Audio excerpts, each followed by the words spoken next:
So this morning, I'll be preaching. I seem to be going through Luke. Do you sort of pick up on that? A little bit. For this week and next week, I'll continue that. The 12th chapter, beginning with the 13th verse. Hear these words. Someone in the crowd said to him, "Teacher, tell my brother to divide the family inheritance with me." But he said to him, "Friend, who set me to be a judge or arbitrator over you?"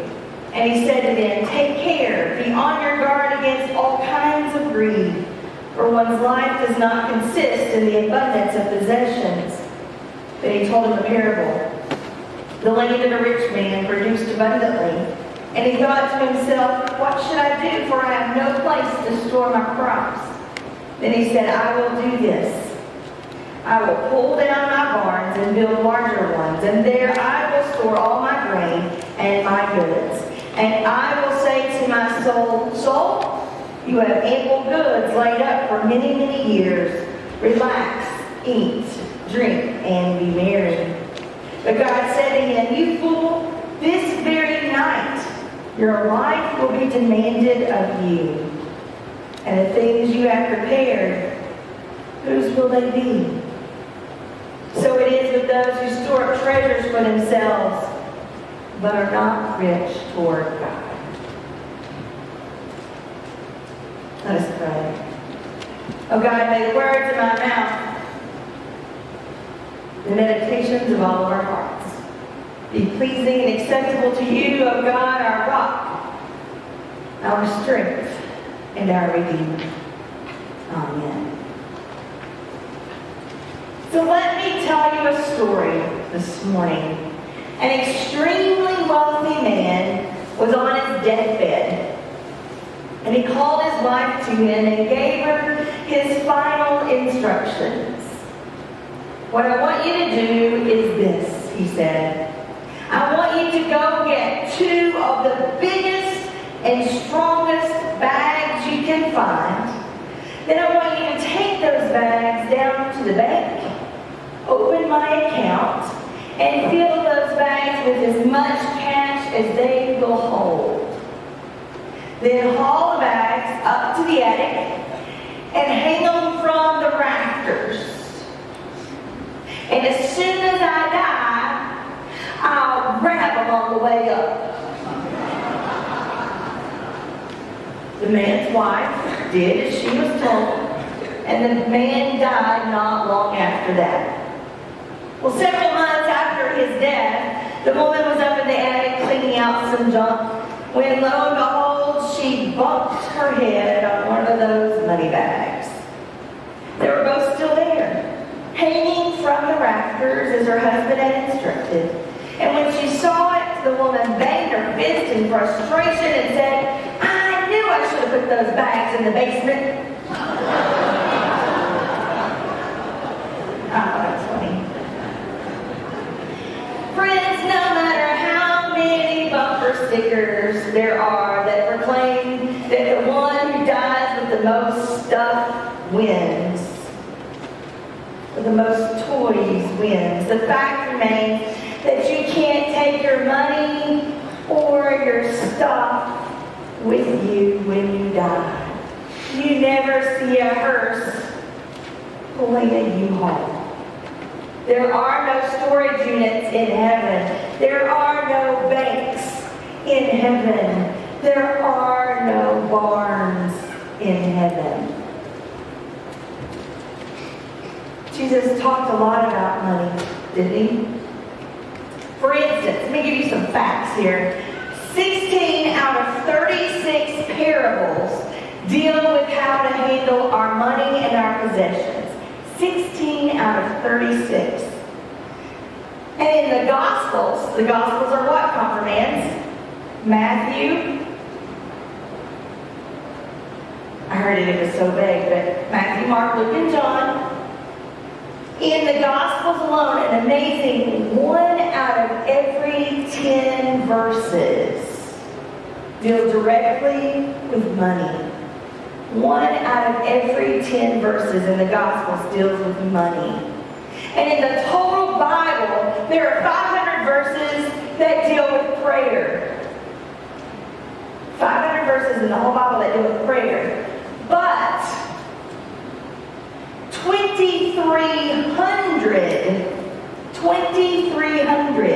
2,300 references to money and possessions.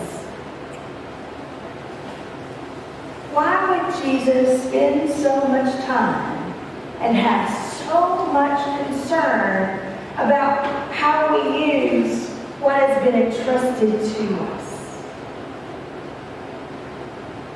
The Boston Globe in 2012 did a survey, and the question was this: does money change you?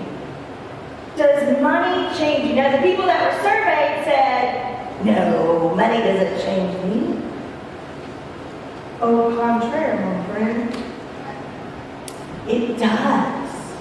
And what they found is that rich people have a harder time connecting with others, showing less empathy, to the extent of dehumanizing those who are different from them.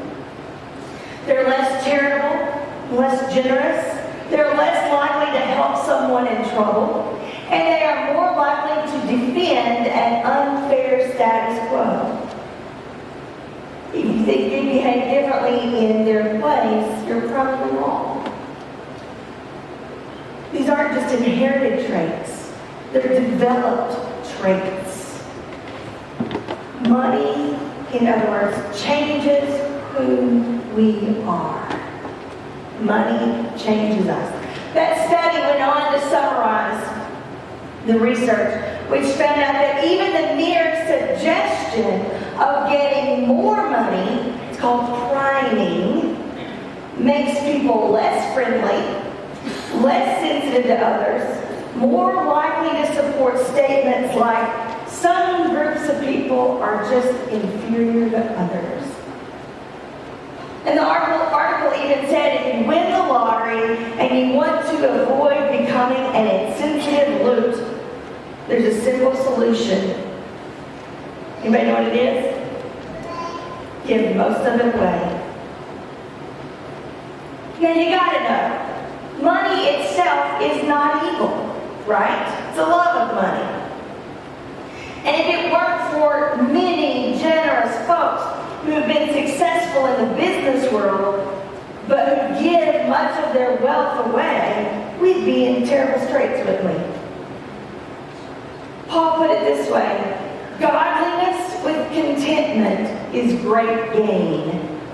For we brought nothing into the world, and we take nothing out of it.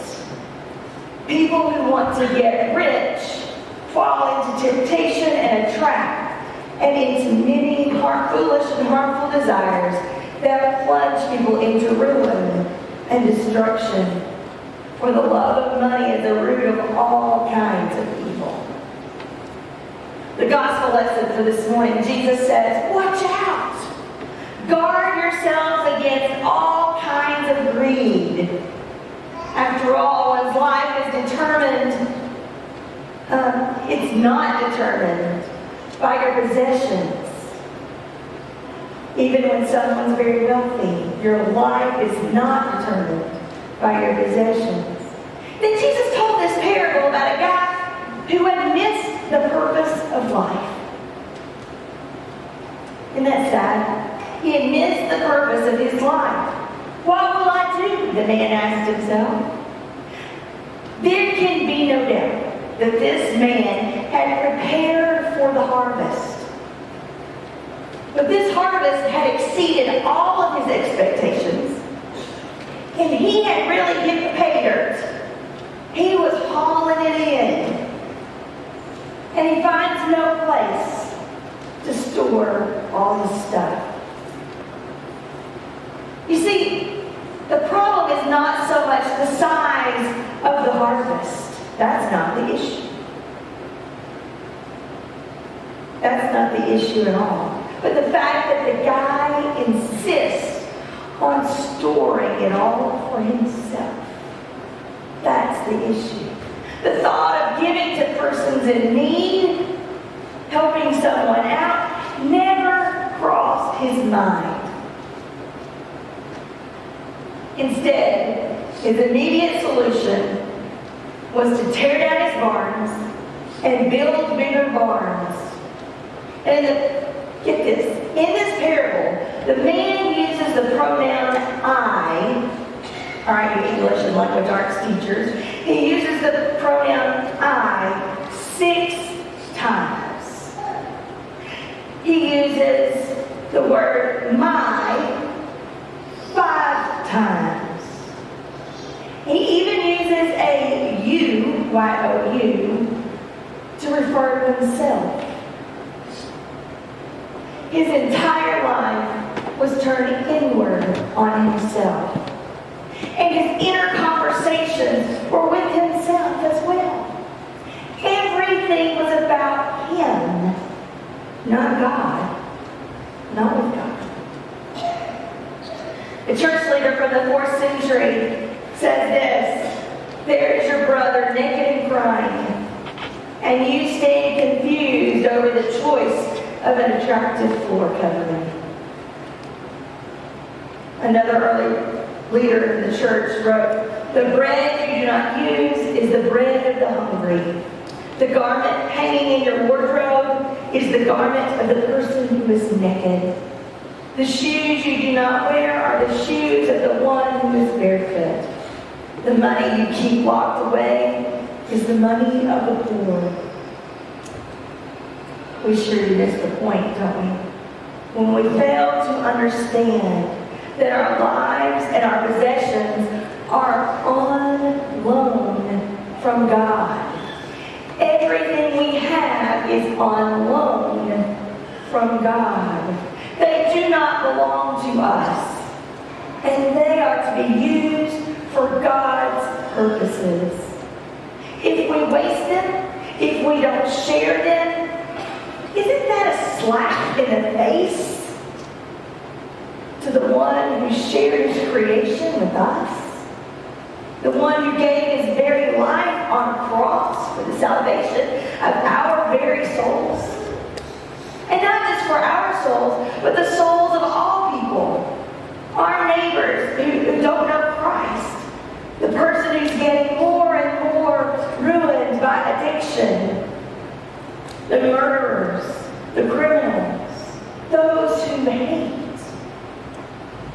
You see, the poor, rich fools of presumptions and self-centeredness are shown in the way he uses that possessive pronoun in his thoughts.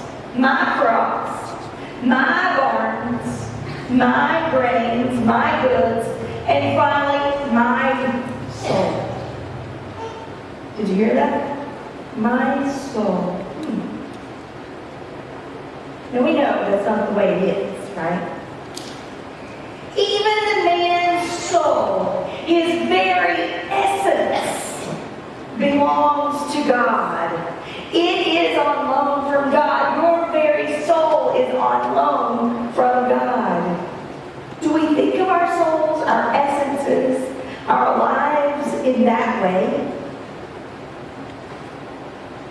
You see, there's no doubt that the grip of money on a person's life, it can take on this power. And that power should only belong to God. God is the one with the power. And when we hand that power over to our money and to our possessions, it's in the wrong hands, isn't it? When we take God out of the driver's seat, when we take God out of our priority number 1 list, and let our money and our possessions trump God, we have allowed it to get in the way of our relationship with God.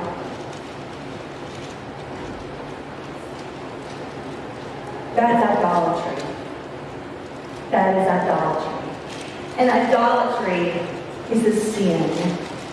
And sin is anything that separates us from God. But it's interesting in the church, isn't it? We tend to put more emphasis on some sins and less on others, don't we? the ones that fit us. As a matter of fact, historically, the church has far underestimated the power of sin when it comes to money.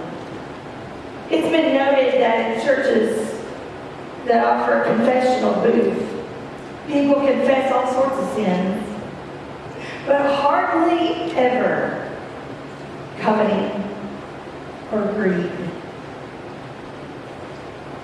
From listening to media and other preachers and many Christians around me, you might think that sexual impurity was the only sin that exists or matters. But you know, Jesus didn't talk much about that kind of stuff at all. Not at all. Hardly at all. He did, though, talk about the evils and the dangers of storing up for ourselves treasures on earth rather than treasures in heaven. He mentioned that many, many, many times. How terrible for you who are rich, Jesus bemoans in Luke chapter 6. How terrible for you who have plenty now. Matthew chapter 19. I assure you that it will be very hard for a rich person to enter the kingdom of heaven. In fact, it's easier for a camel to squeeze through the eye of a needle than for a rich person to enter God's kingdom. Luke 14. None of you who are unwilling to give up all your possessions can be my disciple. Matthew 25. Jesus gives a picture of the great judgment day. Those who enter God's kingdom are the persons who gave food to the hungry, drink to the thirsty, welcomed the stranger, clothed the naked, took care of the sick, visited those in prison. And it goes on and on and on, my friends. How often do people judge those who make mistakes sexually, or those who have problems with addictions, or anger, or whatever? Yet it is fine if a church member drives up with a $60,000 car, just having pulled it out of a $1 million garage, and is dressed in the most expensive clothes. What do we say? Bravo, good for you. What a great person you are. Now, I'm not saying we should judge anyone. I'm just saying that the sin of greed is perhaps the forgotten sin, and one that we don't like to talk about. I don't like to talk about, much less preach about it. Or the sin that we consider no sin at all. It's been said that the rich fool in Jesus' parable practices what's called practical atheism. Now, he probably wouldn't agree with that statement. He would not say he was a practical atheist at all. But he would say he believes in God. But when it comes to managing his life, dealing with possessions, and planning for the future, he lives as though there were no God. Does he not? This parable, therefore, it kind of probes our basic commitments, doesn't it? What difference does our faith in Jesus Christ make in our approach to life? Where do our priorities lie? Who or what is our God? By exposing the rich man's inner thoughts in this parable, Jesus fulfills an earlier warning that everything secret will become known. Whatever is said in private will be broadcast in public. And Jesus also reminded us again and again that the secrets of a person's heart are not hidden from God. The man in the parable has shut everyone else out of his life and out of his thoughts. He's only thinking about himself. There's no one else in this story, just the man, just his possessions, until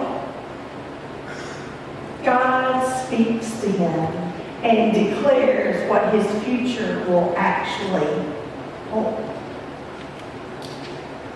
And then God addresses the man as fool, which brings back a similar reference to Psalm 14. Fools say in their hearts there is no God. Then verse 19, the man says to himself, you have stored up plenty of goods, even for several years. But God said to him, fool, tonight you will die. Now earlier in chapter 9 of Luke, Jesus asked this question, what advantage do people have if they gain the whole world for themselves, yet perish, die, and lose their soul? There can be no doubt that possessions will possess us, right? If we're not careful. We'll miss the purpose of our lives. And the purpose of our lives is to love God with what? Our heart, our mind, our strength, our body, our everything, right? All of who we are. And then to do what? Love our neighbors as ourselves. How can we possibly do that if our eye is on earthly treasure? If I am focused on money and possessions here, if I am totally focused here, if my heart is here with this stuff, if my mind is here with this stuff, if my strength is here with this stuff, I can't see the people I need to help. I can't worship God, can I? If I am focused here inwardly with me. If our heart, our mind, and our soul are only focused on acquiring wealth, we can't focus on God, on loving God, and loving our neighbors. A man who was interviewed, the Santa Ana winds picked up in California. This man who had just lost his whole entire life in a house that just went up in smoke.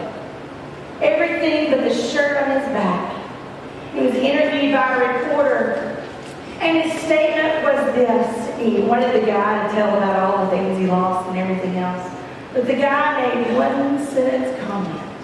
He said this, I am now a free man.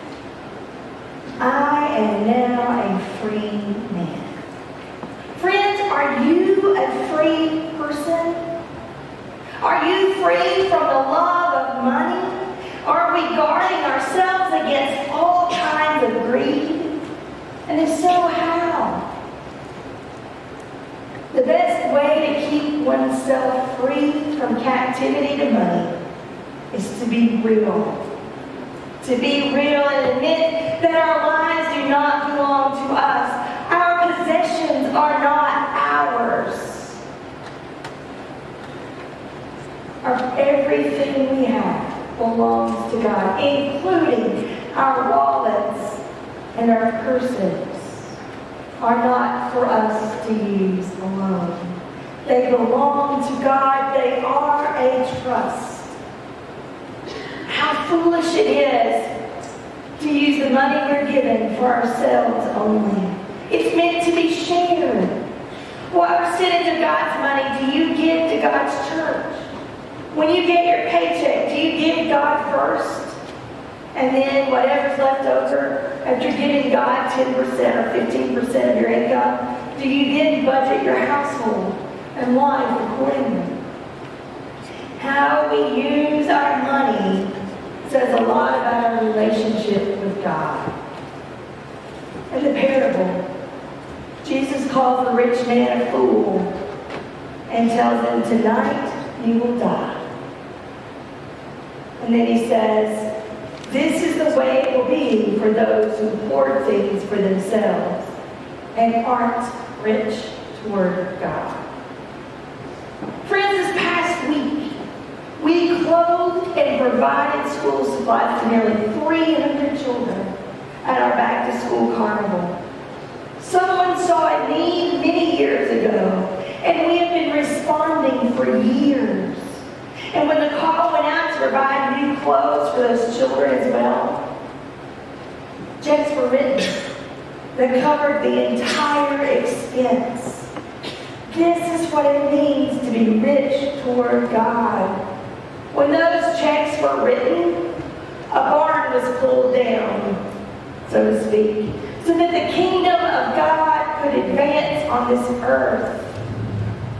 But how many more kids could be fed? How many more wounds could be bandaged? How much more love could be made manifest and souls saved if we were not afraid of the cost? Jesus gave his all for us. What will we give back to him? After all, everything we have is on loan from God.